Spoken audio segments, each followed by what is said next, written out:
When we think about 40 years of Mardi Gras, what we're thinking about and what we're acknowledging are people. The amazing people that make Mardi Gras what it is today, and there are many amazing people out there in this room who have been a part of that. We acknowledge you. The 78ers, who we absolutely acknowledge. And those before 1978, and those that came after 1978. Those incredible activists that gave their life for Mardi Gras. Often they're the unsung heroes, or the dancer, or the creator. Ron Wooncaster. Where would we be without Ron Wooncaster's incredible costumes? And as I said, the Fred Nile heads on platters and the Pauline Panster. They bring iconic moments to Mardi Gras, and I think that's what sets Mardi Gras parade aside from everyone else in the world, because Mardi Gras is built on artists. It's built on that incredible Australian satirical comedy that we bring that's so powerful.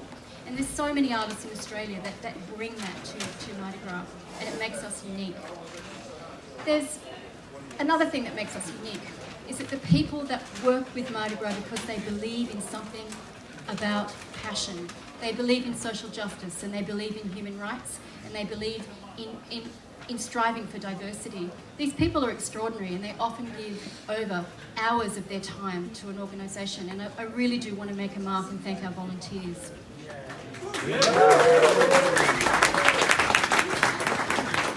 I've met the most amazing volunteers. I'm in my job now, going into my third year, which is just fantastic. But I've met the most amazing volunteers who bring me so many incredible stories. And really, they know more about Mardi Gras than we will ever do as staff. It's quite scary sometimes. And the stories that they bring. And that's what it is. It's about the stories and it's about the people. And one of the things we need to do better is make sure that we're archiving and documenting that history, because it's that history that we pass on. And going forward from the 40th, our big 40th, into the 41st, I guess what we do is we turn and look at that history, how we bring our history with us and how we go into the future. And it's about making sure that those stories are documented. We're looking at an archival project. We're looking at a new philanthropic program, and we've created the 40th Foundation Circle, and there's a number of our donors here tonight, and we thank them. And it's this philanthropic funding that is going to preserve our history, make us go forward. And look, we may not have a museum, but we'll have our history archived. And this year we had the Museum of Love and Protest. Did people visit the Museum of Love and Protest? What was so fantastic about that was watching through young eyes, walking through that museum and looking at that history.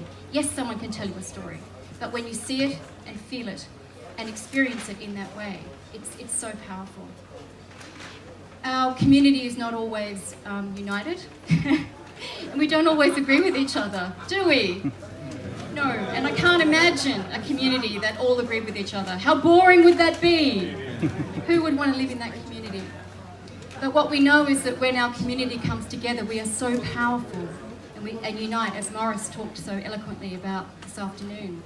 And 2017 marriage equality debate was a testament to that, when our community came together in such an incredible, powerful way. Perhaps more powerful since the Vietnam War, when thousands of people protested for something they vehemently believed in.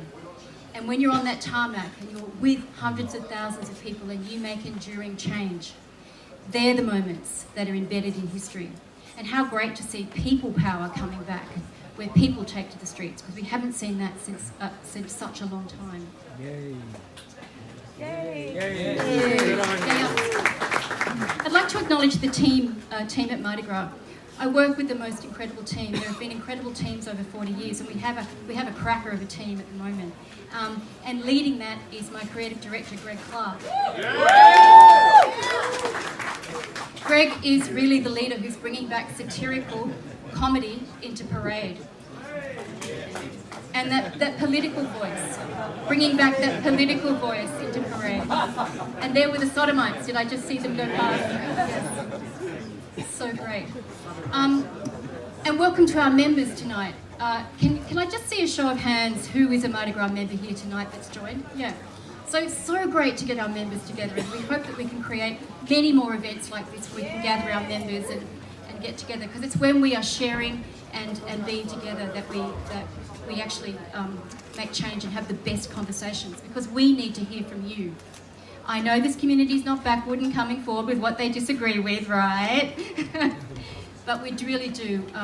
We want to make sure that going forward that our discussions with our community and our members are creative. So we also have an incredible board, and we've had boards over 40 years of Mardi Gras.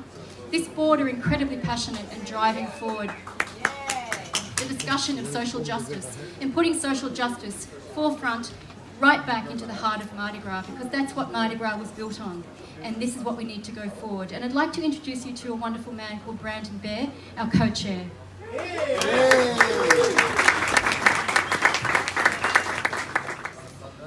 Hello everybody.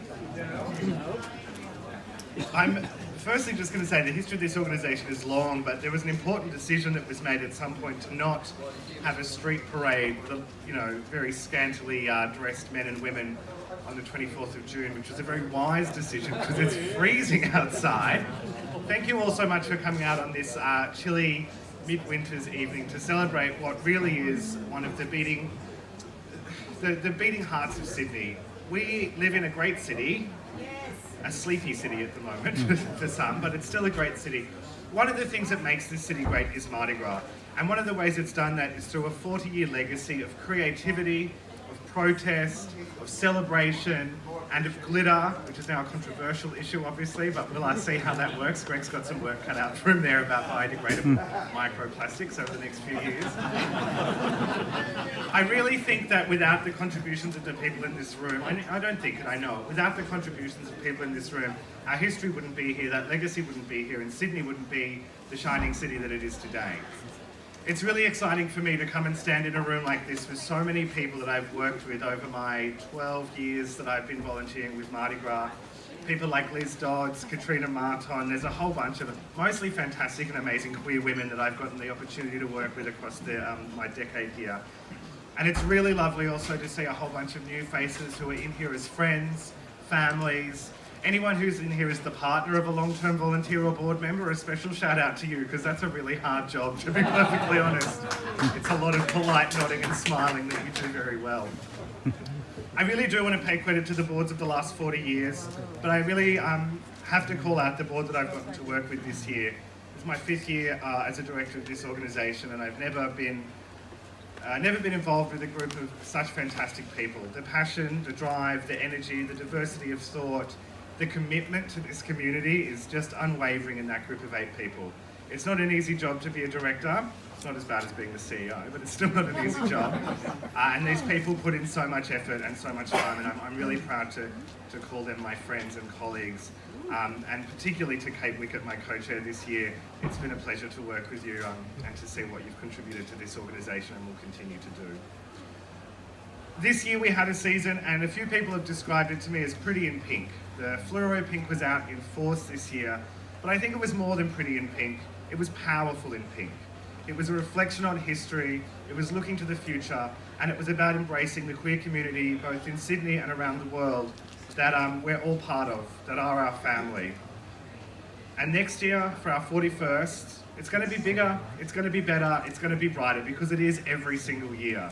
And the work of each new board and each new staff team gets more and more challenging as we add more and more years of history onto this organisation.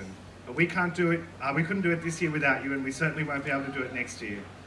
If you're not a member, have a look around at this room and see the joy and community that people who are members of this organisation take away from it, and see how they can contribute to the growth and the history of this organisation, and sign up, because we can't do anything without our members. And if you haven't been on that tarmac, or you haven't been manning a gate at Fair Day shaking buckets, or if you haven't given up hours of your week to sit around and have a very democratic discussion about what colour bunting we should put on what colour fence.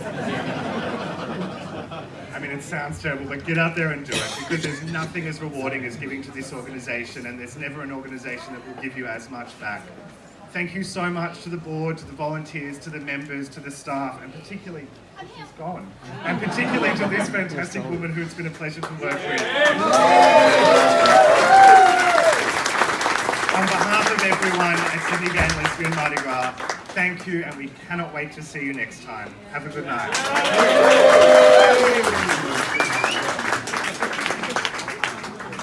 to the CEOs of 40 years. I'd like to do a survey to close. This is my favourite survey, and I provide these statistics to DNSW, one of our major partners. Could you put your hands in the air, because I know we're really good at that, if your first Mardi Gras was in the 70s? Hello.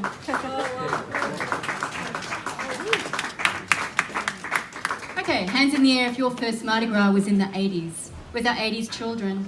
Hello, 80s children. Woo! Okay, hands in the air if your first Mardi Gras was in the 90s. Woo! Okay, big hair, big shoulder pads. And the music that you'll die with that music, and I'm sorry about that, but that music will follow you all the way to your grave. There's no doubt about it. Hands in the air if your first Mardi Gras was in the 2000s. Hello, babies. Okay, come on, you shouldn't be drinking. You put your drink down. If your Mardi Gras was in the 2010s.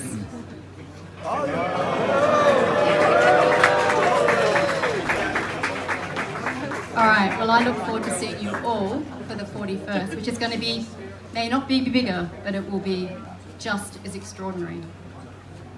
Thanks for coming tonight.